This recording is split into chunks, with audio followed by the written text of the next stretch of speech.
it's almost like I found woodworking, but in some ways woodworking found me, you know, in the same way.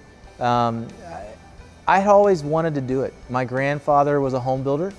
He had built colonial style homes for years and years. When I was a kid, I watched him do that. In fact, there was a house that he built on the Chattahoochee River, which was the house that we grew up in. Years later, I jump into my own shop, and I don't have somebody to like teach me, here's how you do this, here's how you do that. It really came from taking a look at something, studying it, and just figuring it out in my garage, much like my grandfather. So that's where it comes from. I can really trace it back to that, and I'm proud of that. You know, it's neat to be able to say I can point directly to that and say I know that came from him. And I said, honestly, I'm saying this like, you know, truthfully, it would be like a whole nother book. I look back on my life and I see different people that came in, sometimes for a long time, sometimes for just short spurts, and they all helped me get to where I needed to go next. They were all a part of my journey. I had this idea, I was going to build some furniture in the backyard.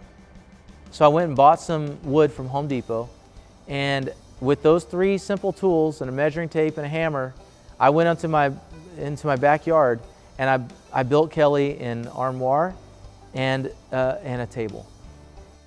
And when Kelly and I decided years later to start Harp Design Co., it was those tools that I pulled out of the shadows of my garage and dusted off, and I built Harp Design Co. on the backs of those tools that my grandfather helped me build or helped me buy.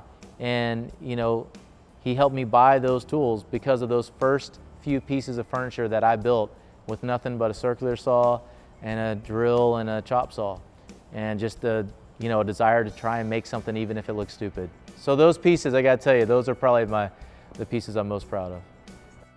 I can truthfully say that the response has been just the response that I genuinely wanted, which was people coming back to me and saying, I see myself in your story. Because I wanted to authentically share my story, the good parts and the bad parts and all of it, so that people could read my story and go, wait, I've been looking at this guy on TV like, oh, he's got it all together, he probably has the perfect life, he probably has all this, you know, family money that he comes from and all this stuff. No, I'm just like you. You know, we're not as different as you think.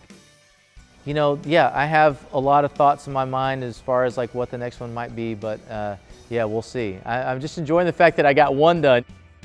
Harp Design Co., man, you know, we just expanded our shop and our warehouse. We're really thankful for that. So we're going from 1,600 square feet to where now we'll have somewhere around 6,500, 7,000 square feet of the warehouse that we own for building furniture and our home goods and small goods that we make. And we're just trying to grow the business, and it's day by day, but we're doing something that we love, and that's can you ask for more? I mean, it's awesome.